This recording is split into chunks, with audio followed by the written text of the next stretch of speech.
Hi Henry Society, I'm Sarah. And I'm Charity, and we're so excited to present to you our new documentary, Let's Talk Shop. Now, back in October, we told you that we were starting a new project talking about Wichita history and discussing some of the department stores that were here back in the day. And so we're going to show you a little sneak peek of some of the information you're going to see in our new documentary. So I didn't realize until we started really digging into the research that Wichita has had a huge shopping industry, especially during the early 20th century. But to keep the movie from being 6 hours long, we decided to just focus on Henry's and Ennis, which were the two biggest stores in Wichita at the time, and they happened to be right next to each other, so it was kind of perfect to talk about those. The Levitt family owned a department store called Henry's, and it had several locations throughout Wichita over the course of its history. But this facility that we are in opened in 1948. The Ennis store had its first incarnation in Wichita in 1876. George Ennis was a Scottish immigrant who landed in Lawrence and was doing well enough with dry goods business that he opened up a satellite or branch store in Wichita. My dad would once in a while buy a suit here at Henry's, and he would always take me to go with him to look at suits. And as a little girl, I remember being on the mezzanine where we're sitting right now. This was men's suits. The Ennis Company was the only department store that was famous for the tea room. That was an event. At Ennis, you could buy everything from a vacuum cleaner, washing machine, paint, carpeting. Henry's was a little more curated, let's say.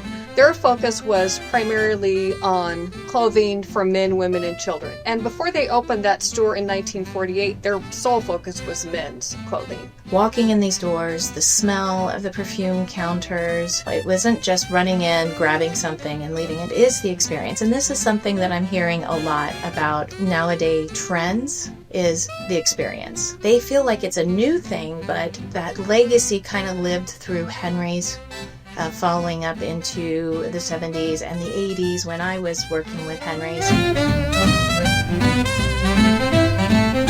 There was an event at the workroom that was showing off the sketches of a woman named Della Riley, and apparently she did illustrations for a lot of department stores in the Wichita area. I didn't know what to expect from Wichita, if that was something that they would be interested in. The workroom was full. People were super excited to, see some of these original drawings, to look back at some of their history. I was at the Wichita Flea Market and I saw a vendor was selling vintage fashion posters.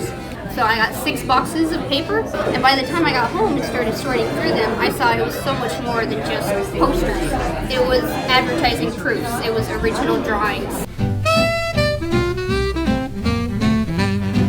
Now, thankfully, Charity and I have a really good relationship with the Wichita-Sedgwick County Historical Museum. We've been able to see some old photographs from both department stores, and it's just really cool to see what it was like shopping, back in the early 1900s, 1920s. I think my favorite was the window displays and how much work went into that, because they didn't have social media or TV spots or anything. Your window display was your main advertisement because people were walking back and forth in front of it, so they put a lot of effort into those displays. Henry's had wonderful Christmas catalogs that they produced yearly through the 50s and the 60s. I think the catalog business at Henry's, I know Rochelle Levitt said it was big. Now here's a catalog with a custom cutout. The order blanks were in the back here for 1, 2, 3, 4, 5, 6, 7, 8 different potential orders. I'm looking in the Henry's catalog from 1960, and I noticed a reference to one of my favorite movies, Pillow Talk, which came out in 1959. So here you see the little graphic that shows the 2 beds and the pillows being tossed back and forth. Here's the models wearing the pajamas. And then in the caption, there is a brand new Pillow Talk lookalike pajama set. So as you can see on the desk, we do have a few, I'll say historic treasures that has been gifted to us, and things that we've actually found at estate sales and other places like that. I actually have a couple of Ennis hat boxes. Definitely original, which is really cool. somebody still had this and decided to keep it, knowing that a few decades later somebody would need it for a documentary. Thank you. I do believe that's how that works. So this particular one here is an original, and it was actually gifted to us by Jamie. This is not from the museum's collection. This belonged to my grandfather's second wife, Lila.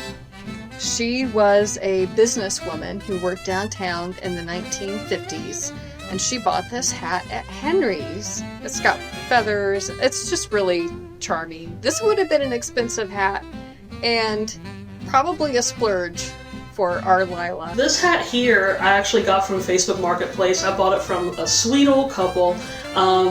For the guy, it actually belonged to his mother back in the day. It might be hard to see on camera, but there's an actual Ennis tag on the bottom of the hat here. And it has stayed in the hat box for decades, so it's still in very good condition. We actually purchased one of the Del O'Reilly drawings, so you can kind of see this here. I wanted this the moment I saw it. The drawing on this is so realistic, and one of my favorite things about it is that you can see that this dress is supposed to sparkle. You know, there's a little shine here, but there's just such detail and such shading on here. They relied on these drawings to relay the items that they were trying to sell. So I just thought this was absolutely stunning, and so I'm very proud to own a piece of this artwork.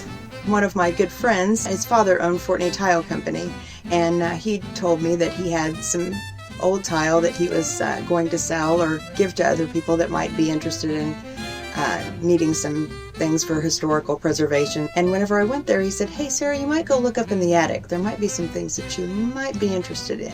And what I discovered was several blueprints, and one of them was a print of Henry's. And I just felt a sense of responsibility to take them with me, store them, and pass them along. Just watching the joy on people's faces reliving those family memories has been really, really exciting. And you know, I'm so glad we get to capture these moments and have them forever, so that way these stories can continuously be shared. You had such a variety. I mean, you could walk into a store, everything which I never did ever even see because we never did go clothing shopping until I was really probably in high school. I could have lost my soul to the company store. I'd love to get back to the days of dressing like they did back then. The internet is really making it tough for store owners. I'm a hands-on person, so I like to try on. I'm making sure everything fits you nicely. To me, that's what sells the product, which is one reason why we have our live show on Fridays, so that you can see the product on a person, because people are used to shopping online. So our goal is to have the documentary finished, uploaded, ready to go for the Tallgrass Film Festival this coming October. Thank you so much, and we are very appreciative of your support.